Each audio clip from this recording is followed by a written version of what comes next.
इधर भोपाल नगर निगम परिषद की पहली मीटिंग हंगामेदार रही। टैक्स के मुद्दे पर कांग्रेसी पार्षदों ने शहर सरकार को घेरा। हंगामे के बीच बहुमत के आधार पर 21 जोन समितियों का प्रस्ताव पास कर दिया गया। इधर बैठक के दौरान बीजेपी और कांग्रेसी पार्षद कई बार आमने सामने आए। श्रद्धांजलि और राष्ट्रगान के बीच सभा अनिश्चितकाल के लिए स्थगित कर दी गई।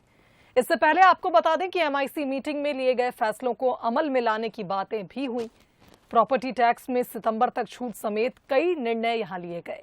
फिलहाल हंगामे के बाद निगम में सदन की कार्यवाही को स्थगित कर दिया गया। आज ये बड़ी बैठक हुई थी। हमारे साथ महापौर मालती राय जी हैं। मैम, प्रस्ताव तो पारित किया गया एक, लेकिन काफी कांग्रेस ने हंगामा किया। देखिए, कांग्रेस का एक काम है पेपर और मीडिया में छपना।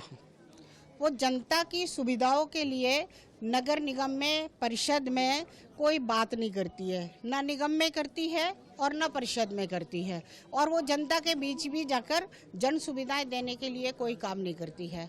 यदि वो काम करती होती तो उनकी जानकारी में होता कि नगर निगम में वहाँ पर बारिश में जो बाढ़ आई, जनता परेशान हुई, कोई भी कांग्रेस का पार्षद जनता के बीच जाता हुआ नहीं दिखा, उनको सुविधाएं देता हुआ नहीं दिखा। और निगम कमिश्नर और उनकी टीम का पूरा धन्यवाद करना चाहिए कि उन्होंने बारिश में जिस मुस्तैदी के साथ जनता का साथ दिया है। भारतीय जनता पार्टी पार्षद दल, कमिश्नर और उनकी पूरी टीम को धन्यवाद भी करता है कि मुस्तैदी के साथ उन्होंने काम किया और जनता को लाइट, पानी और जो अभी गड्ढे हो रहे हैं उन गड्ढों को भी पैच रिपेयरिंग का काम शुरू कर दिया है। और निश्चित ही जनता की मूलभूत सुविधाओं को ध्यान में रखकर ही भारतीय जनता पार्टी के पार्षद, महापौर जनता को सुविधाएं देने में कामयाब रहेंगे। कांग्रेस ने जो मांग की है, आपने उनका जवाब भी दिया है और जिस तरीके से आपने कहा है कि जो समय सीमा है वो बढ़ाई गई है, क्या विचार किया जाएगा जो उन्होंने बोला जल कर, संपत्ति कर कम करने के लिए? देखिए, जो प्रक्रिया है उस प्रक्रिया के तहत ही हम काम करेंगे। और अभी प्रक्रिया के तहत ही निगम कमिश्नर को आदेशित किया गया है कि 6% की जो छूट के साथ संपत्ति कर और जल कर 31 अगस्त तक की जो डेट थी उसको बढ़ाकर 30 सितंबर तक की जाए और उससे जनता को सुविधा मिले। क्या कहेंगे कि इसी तरह से हंगामे के बीच बैठकें होती रहेगी, जनता जुड़े हुए मुद्दों पर चर्चा नहीं होगी? ये भारतीय जनता पार्टी का कोई भी पार्षद हंगामा नहीं कर रहा है।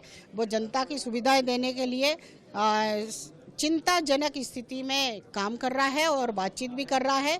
ये तो विपक्ष को सोचना चाहिए कि जिस जनता ने आपको चुनकर परिषद में इसलिए भेजा है कि जनता की सुविधाएं करे और इस तरह का हंगामा ना करे। तो आपने सुना मेयर मालती राय जी को, जिन्होंने तमाम जानकारी दी। उन्होंने कहा कि कांग्रेस सिर्फ हंगामा करना चाहती है, जनता के बीच जनता के जो मुद्दे हैं वो नहीं उठाना चाहती है। और उन्होंने कहा है कि भोपाल जिस तरीके से बढ़ रहा है उसके चलते आज एक प्रस्ताव लाया गया जिसके तहत अब भोपाल में 19 की जगह 21 जोन रहेंगे। कैमरा पर्सन अश्विनी सिंह के साथ आकर्ष शर्मा, बंसल न्यूज, भोपाल।